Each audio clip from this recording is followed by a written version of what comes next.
Hey, good afternoon, everybody. This is Michael Cook with Turlock Irrigation District. I need 7 members for quorum, and I now have it. We have Ernie from Keys, Richard from Denair, Karen from Ceres, Jaime from Houston, Curtis from Hilmar, and Mike from Waterford and Hickman, and then obviously the TID folks. So that's 7 members for a quorum. Herb, you want to kick us off with your preamble, or do you want me to do that? Go right ahead. I'm working remotely, so I don't have the same capability. Thank you. Okay, so good afternoon, everybody. This is a special meeting of the West Turlock Subbasin Groundwater Sustainability Agency Technical Advisory Committee. It's January 31st at 2 p.m. I call the meeting to order.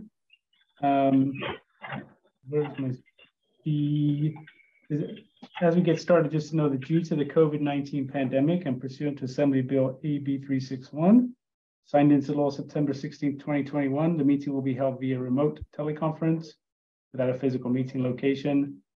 Members of the public who wish to provide comment or observe the meeting are encouraged to join the remote teleconference. So there we go. We'll waive it in effect, but that may be ending sometime soon. So with that, that's my agenda. Quarters to order, meeting procedures, you know how to do a Zoom. First item on the agenda is public participation. This is the time set aside for members of the public to directly address the Technical Advisory Committee on any item of interest to the public that is within the subject matter jurisdiction of the Technical Advisory Committee. Is there anybody from the public who wishes to speak at this time? Okay, hearing none, I'll close public participation and move on to action item number 4. This is the approval of the minutes of the October 13th, 2022 special meeting of the West Turlock Subbasin GSA Technical Advisory Committee. Those minutes were emailed out earlier in the week. Do I have a motion to approve or any changes to that document? I'll motion to approve. Richard, have a motion from Denair. Do we have a second? I'll second. Second, Jaime from Houston. Any changes to the document? Any further discussion? All those in favor signify by saying aye. Aye. Aye. Aye. Aye. Any noes? Okay, so the minutes of the October 13th, 2022 special meeting, the West Turlock GSA TAC stand approved. Moving on to item number 5 regarding Technical Advisory Committee officers. This is regarding the appointment of a chair and vice chair for the Technical Advisory Committee. So the reason I put this on the agenda is our board will be meeting fairly soon. At that meeting, they'll do their appointment of officers. There is a item on there where they actually appoint a chair and a vice chair to the Technical Advisory Committee. And at times they have asked, what does the Technical Advisory Committee recommend to the board? So I figured rather than have an awkward silence to say we didn't think about that, at this time, kind of a courtesy thought process and selection or our recommendations of a chair and a vice chair. Obviously, the board can pick whoever they want. If they do ask who the TAC recommends, at least we have that in our back pocket. So any questions about that? Any thoughts? Hope you understand the logic. So right now, I am the chair and Karen from Ceres is the vice chair. Is there any thought to changing that setup or doing something different? I say if it ain't broke, don't fix it, Michael. Okay, Curtis? I agree. Okay. So Jennifer, help me out here. Is this an action item or is this just, or what is this? We have agendized it as an action item, but just a recommendation so that similar to what you had provided in your earlier discussion so that we can offer recommendation to the board at their upcoming meeting with this information. So basically it would just be to ensure that everyone's in agreement with the recommendation or feedback that would be provided. Right. Okay. Well, then I'll move to keep Michael Cook as the chair and Karen Morgan as the vice chair for the Technical Advisory Committee. Okay, I'll second. Motion from Curtis, a second from Jaime. Any further discussion? All those in favor signify by saying aye. Aye. Aye. Any opposed? Okay, motion stands approved. On to item number 6, 2023 annual report. Handing over to you, Debbie. Okay, thank you. I do have one slide that I'm going to try to share. So hold on just a second. I think it's this one. Can everyone see it? Yes, no? Yes. Okay, great. Yeah, we got Thank it. you. Sorry. So as you all know, we're required by DWR to submit an annual report each year by April 1st. And so this annual report will represent the water year that runs from October of 2022, October of 2021 to September of 2022. And update DWR on what was being done with respect to Sigma and water levels and all of those types of things, and how we are complying with our GSP during that time frame. And so all of you on the GSA and the Technical Advisory Committee have provided data to the consultant team. They are in the process of going through all of that and incorporating that information into the analyses and the model to look at the water budget and all of the things that we need to do to complete the annual report. Last year, when we went through this process, we had an ad hoc committee working on helping to facilitate the development of the drafts that would then be circulated through to the TAC to review. And there would be a couple of meetings with that ad hoc group, or I think right here it's called a planning group, but it's an ad hoc group that would be composed of voluntary members from both the Technical Advisory Committee for the West Turlock, as well as the Technical Advisory Committee for the East Turlock. And so what you have before you today is an opportunity to form an ad hoc committee to of volunteers to help facilitate that process. And then the slide that you have before you is the schedule that we're working upon now. So the first meeting of that group would be the week of February 6th. We're looking for possible dates now. And so I've been querying the consultant team and the folks over on East Turlock, and Michael and myself and a couple others that have historically worked on these types of things. But today we're looking for an action to establish the ad hoc, and then getting feedback from the group of who would like to participate. So I will leave that with that group, and then we can talk a little bit more about what the schedule looks like.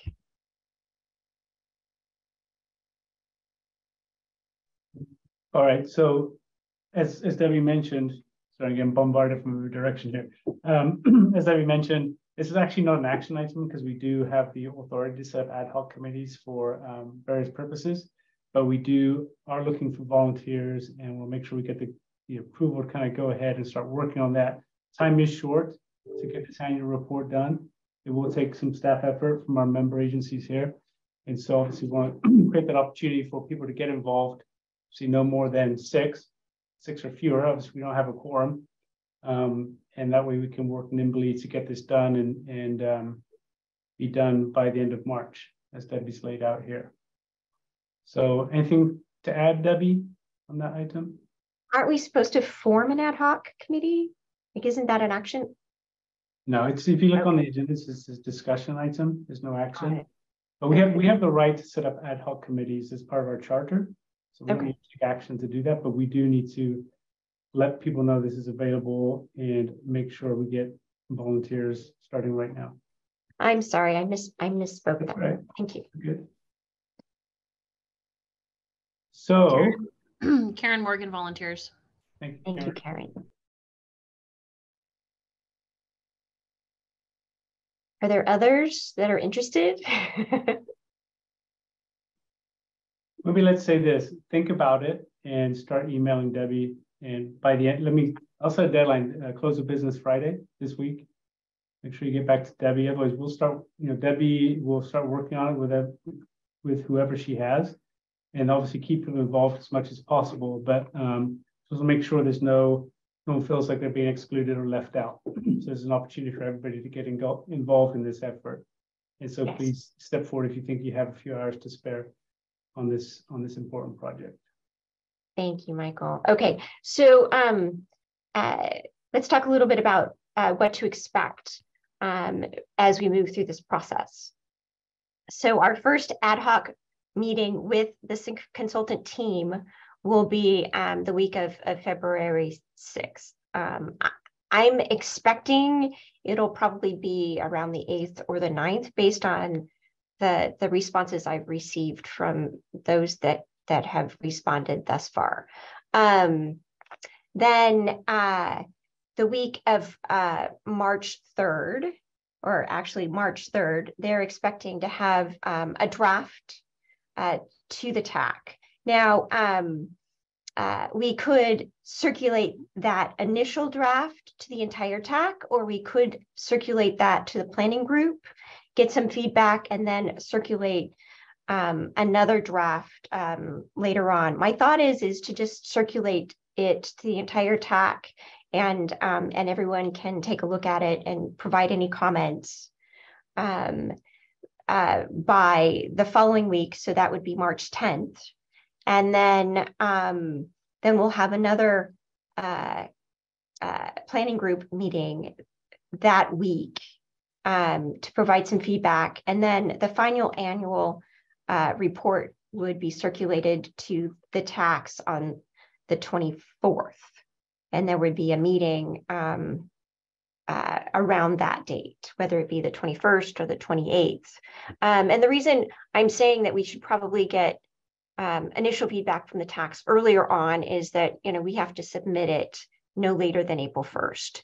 And so, I'd hate to have somebody discover something late in the process and try to scramble at the end to try to resolve that. And so the earlier comments would be most helpful.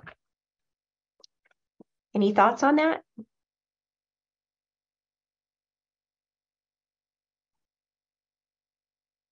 Debbie, seems like it was clear. Okay, and then the last thing is that after the first, we would be working with the consultant team to provide an update on the annual report to the GSA as well. And we did that last year, I believe, also. Okay, thank you. Sounds good. So please email Debbie by the end of this week. Close of business Friday if you're interested in participating on the ad hoc committee. Okay, moving on to item number 7, action plan for exceedance of minimum thresholds, which may result in undesirable results. This is a discussion regarding the development of an action plan and formation of an ad hoc committee comprised of members of the West Turlock GSA TAC to assist with the drafting process. Over to you again, Debbie. So this is another deliverable that is required as a part of our GSP. We committed to it, and we have contracted with Todd Groundwater to assist us with this. It's a joint project with the East Turlock Subbasin GSA, and it's looking at how to track the water level measurements and other information as compared to our minimum thresholds. and then evaluating those and planning ahead to see how things are looking, or if it appears as though there is a potential in the future for an exceedance of a minimum threshold. And if so, what types of actions we might want to consider doing. And so it's an action plan to help ensure that we stay within our minimum thresholds and find mechanisms to address that if it looks as though there might be an exceedance. And so that is something that we committed to completing this year.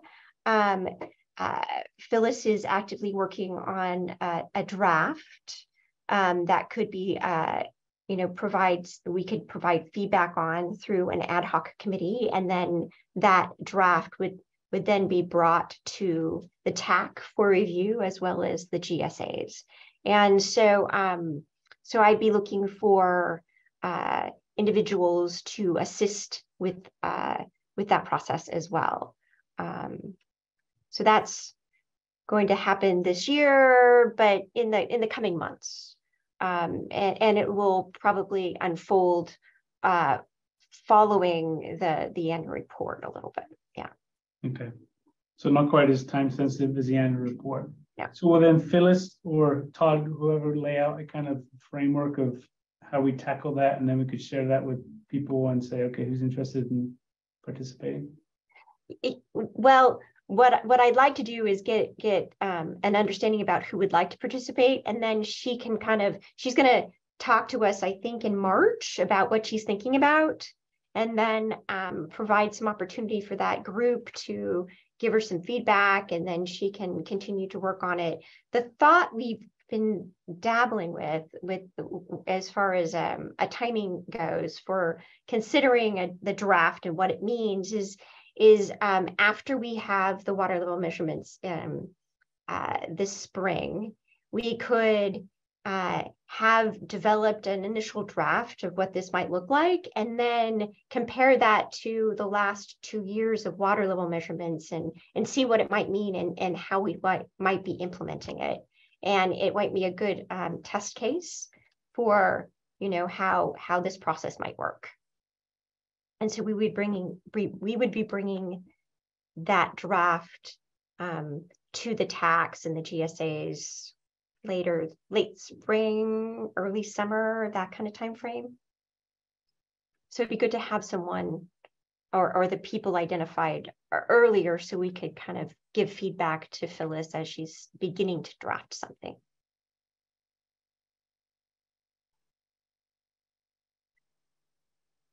You're muted. I know. It's only been 2 years. It's 3 years. I still can't do it. So maybe as Phyllis has something or starts planning it after the annual report, we'll reconvene everybody and say. No, she's already started. I guess that's what I'm trying to say. It's not after the annual report. It's kind of now. Right. So I would like to, and that's when we're bringing this to the group now. So maybe by the end of next week, if people would let me know if they're interested. And we can add people in, sure. But to kind of be in the loop early on, it would be good. Yeah. Do you have anything you can share with the group right now or over the next few days? Okay. I have a scope. I can send that out to the group. There you go. And people understand kind of what they're up against. And the group has seen that scope, but it's been a while. We approved the contracting last year for this project. Well, it's rained since then, so everything's different now. Okay. Thankfully. Well, good. Okay, Debbie, thank you for that. So everybody look out for that scope of work. And if you want to get involved, roll your sleeves up, get involved in that effort. We'd appreciate all the help we can get. Just so the more member agencies get involved, the better it is in terms of developing a good plan and just sharing the workload around with everybody. So that sounds good. Okay, anything else on item number 7? No, thank you. Okay. Let's move on to item number 8. This is all Miguel Alvarez's fault. So this is ratifying a letter of support from the West Turlock GSA TAC to DWR, the City of Modesto's grant application for the 2022 Urban Community Drought Relief Program. So as you know, our board authorized us to write letters of support on various Sigma related items, as long as the TAC was in agreement for that letter of support. Well, we were contacted by the city of Modesto about a couple of weeks ago, looking for a letter of support for a grant they're applying for from DWR. And I think the main focus was on the kind of community of Empire area in the kind of southeast Modesto area. And I'll maybe Miguel a little bit and have you chip in with the details. And given the short time frame we were given, we put the letter together, notified the TAC, this is what we're going to do, see if we get any objections to that. We had no objections. So I went ahead and signed the letter, and as we've done in the past, kind of getting after the fact approval for the sending of that letter. So if there was a problem, we could always, if people said that's a terrible decision, we shouldn't do that, I could contact DWR, maybe get that letter rescinded. But again, I think what Modesto was doing was well in line with what we're trying to do here in our sub-basin. And so it seemed to make a lot of sense at the time. Miguel, you were on earlier. Are you still there? Are you able to fill us in on that DWR grant you guys applied for?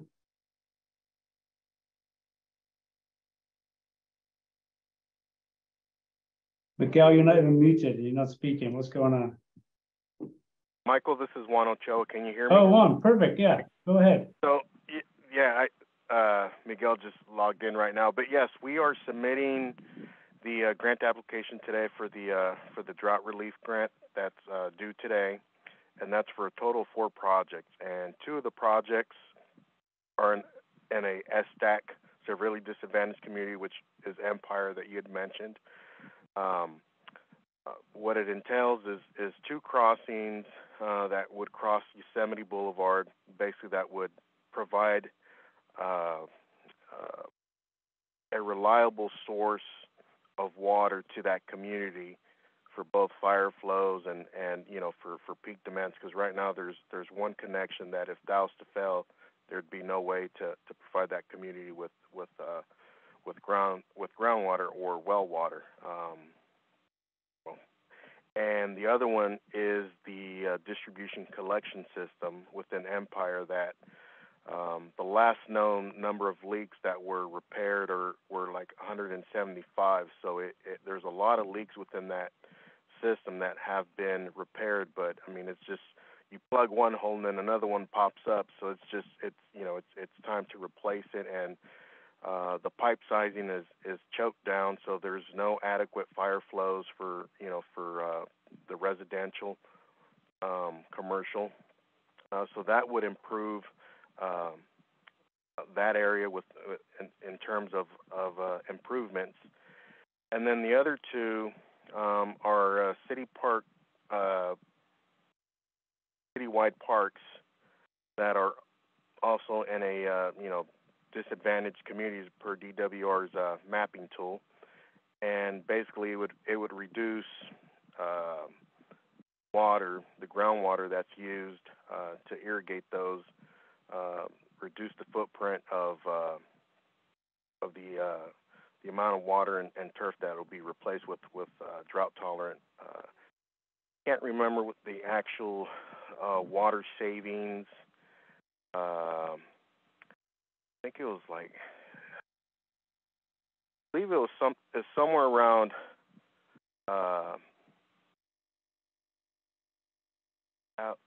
30,000 gallons per park or so, that because they've already cut back on how much water they irrigate at these parks. So it was it was pretty significant what the amount of water that was going to be saved. Improvements if we were to get grant monies. And the other component to this is our conservation group. They have a rebate program for both residential and commercial. So they're asking for $500,000 for the rebate program for residential. So basically it pays about $2 a square foot, and there is a cap on it. I believe I want to say between 600 to 800 square feet, and then the commercial, it's capped at, I think, at 1,500 square feet, or I think they've increased it. And again, that's to reduce the water usage, right, for the turf replacement programs, and the commercial where they would like to target is like kind of like the planned communities, where there's townhomes or condominiums and stuff like that, where they have multiple meters and they can really kind of significantly reduce the water usage in those planned communities. And it's been very successful because to date they've already spent a little bit over $500,000 just within the year in rebates. So I mean, they have a pretty good, strong rebate program that a lot of people participate in when the monies do become available. So overall, the total ask for the grant, we're at about approximately $7.5 million, all for projects that are being submitted as part of the grant application. That's great, Juan. That's a lot of stuff. I know it's not necessarily in the Turlock Subbasin, but Modesto is a member of the Turlock Subbasin, and being close to the river there will help, recharge the aquifer in the area around the river, which is always a good thing. So overall, good, some good projects there. And always good to get state funding into our region. Absolutely. Does anybody have any? Sorry. Oh no, I said I agree. I Oh totally yeah, agree. good. All right. And I do appreciate, again, last minute request for that letter of support. And I mean, it's just, I know that you guys had to go through a lot of hoops and hurdles to get to it. And I mean, we greatly appreciate it. So.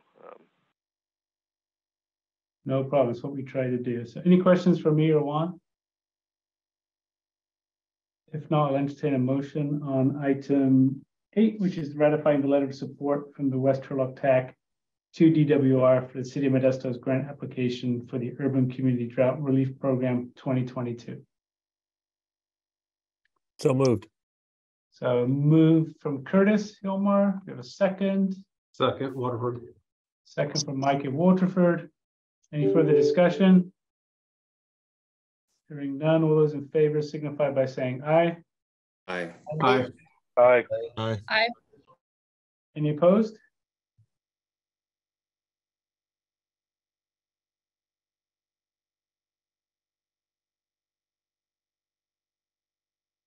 So what's that, Jen? Okay, sorry. Item number 9, Sigma-related updates. And I think this is Herb, right? Yeah, communication outreach. Herb, over to you. Yes. So I just have 3 quick items. It says 10 minutes, but I don't think I'll cover 10 minutes. But mostly updates, but opportunity for tech members to weigh in. I think the first one here is Debbie and I had a call a couple of weeks back with a representative from Stantec who is consulting with DWR or contracted with DWR, and then a representative from Global Urban Strategies. And what they were talking to us about was that DWR has a translation services pilot program that they are using up through the summertime to see, basically to provide one free translated meeting, either hybrid, in person, or combined, or remote only. And they're going up and down the state seeing if there's interest for GSAs to utilize this meeting and basically to have translation services provided for free. And we met with Stantec and Global Urban just to kind of see what they're looking for. And really at this point in time, they said that it's not even sub-basin specific. They have money from the department to do things at the GSA level, the individual GSA level. So we were thinking, they basically asked, is there any meeting you have set up between now and like July? That's when they're trying to get this pilot conducted up and down the state. And is there any meeting that we would have as the West Turlock Subbasin, whether it be a workshop, a regular meeting, or a special meeting, or anything, where they would be able to provide the back-end services for translation? And we talked to them about Spanish would be the language that we would probably use the most, but then we know that there's even a Hmong community in Merced County as well. And so we've started that talk. We told the two organizations we were working with that we were going to bring it to our West Turlock Subbasin GSA TAC and kind of start that conversation. And so they're basically saying to us, well, get back to us once you've talked to your people and give us a meeting date. Like if you have a meeting date, and we'll start working with you on providing a service for that. And then, of course, we would have to do certain outreach to those people that prefer those languages so that we can get them to attend the meeting and use those services at the meeting as well. And so that's where that is at. I guess at this point in time, we're bringing that to the group here today to try and see like if there is any meetings coming up where that would be ideal. And I would just say, unless Debbie, you would like to chime in and say, add anything I've missed from our call, expect to hear more from the TAC in your email and things like that as to what would be kind of an ideal meeting. I'll stop there and see, Debbie, if I missed anything further, if you want to add anything. No, I thought you covered it. Thank you so much. I mean, ideally, we would have a meeting where we would have some interesting discussion and bring folks in who would be able to make use of the interpretation services. And so there would be significant planning ahead of time to kind of develop that and create the content and enable the facilitation. Okay.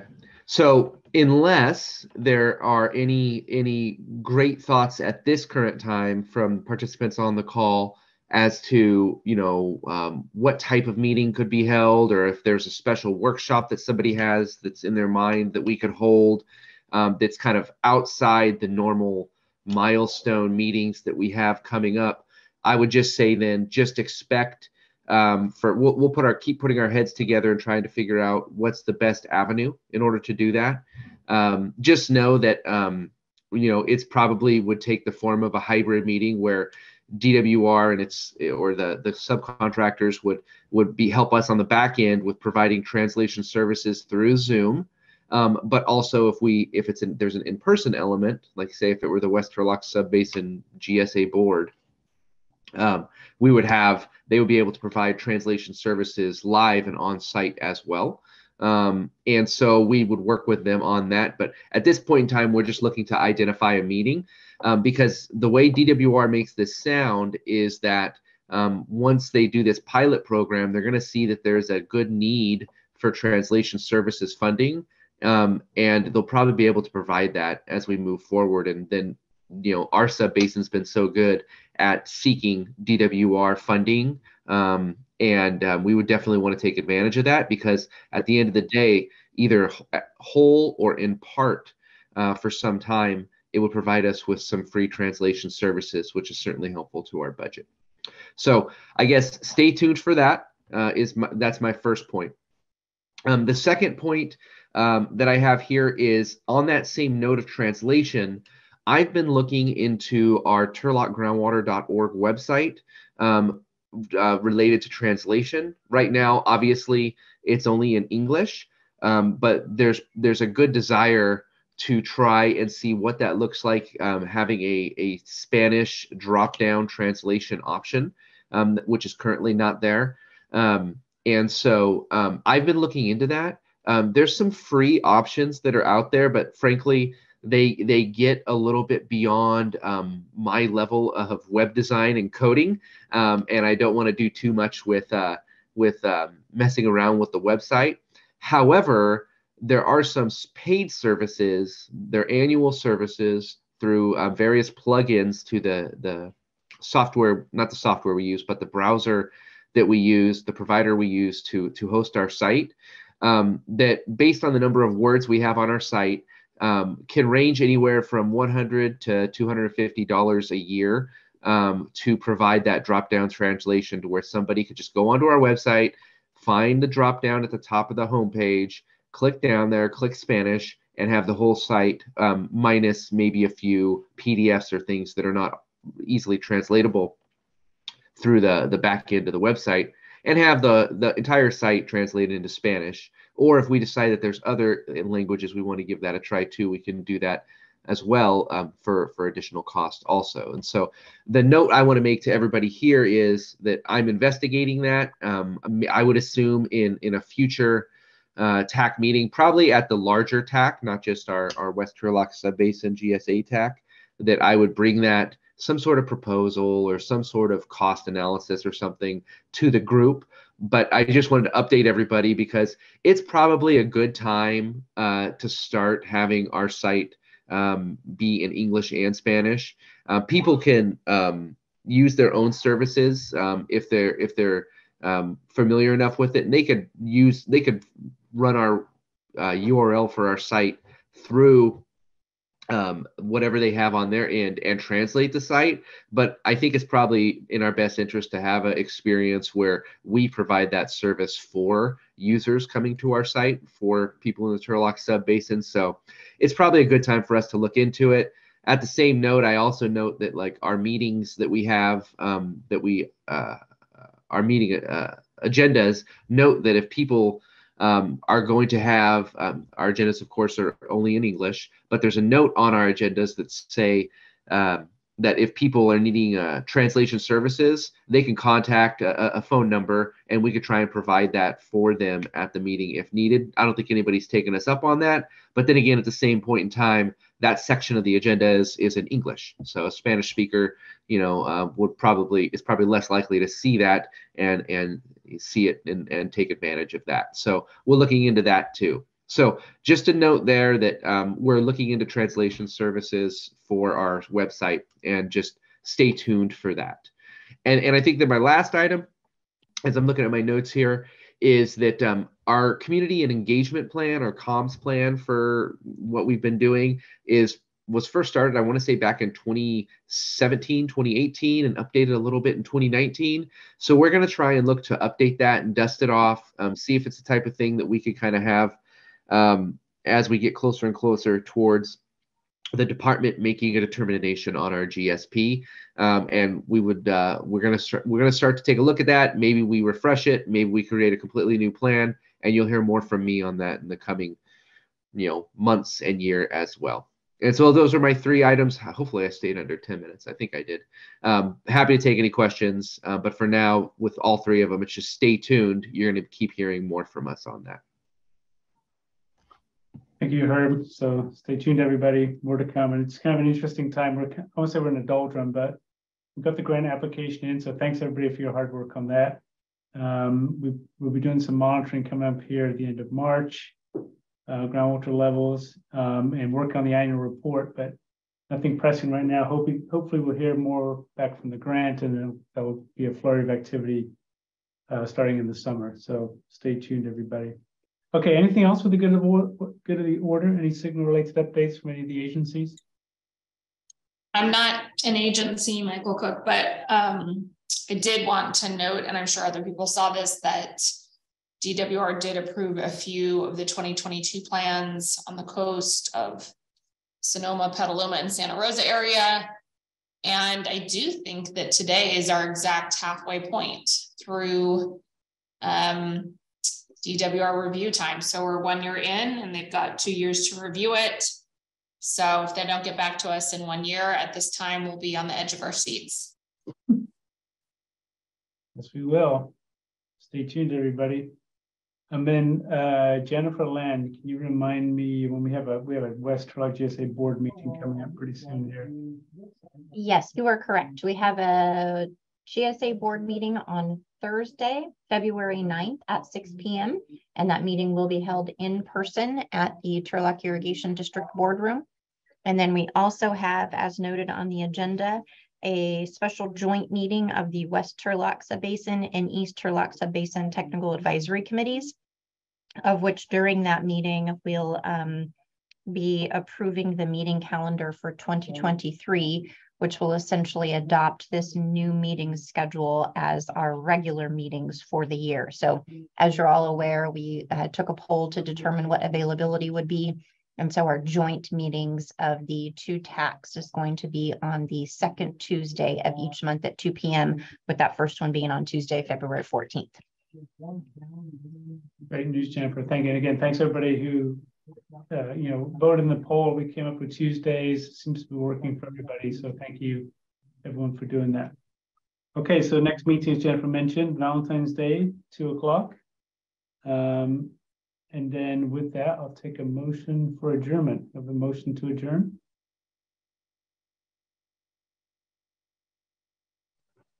I make a motion. Thank you. That's Keys. I'll second. We got a second from, who's that? Richard from Denair. Richard from Denair. Keys and Denair. Okay, thanks, sir. A motion to approve, motion to adjourn. And a second. All those in favor signify by saying aye. Aye. Aye. Okay, we are adjourned at 2:40. Thank you, everybody.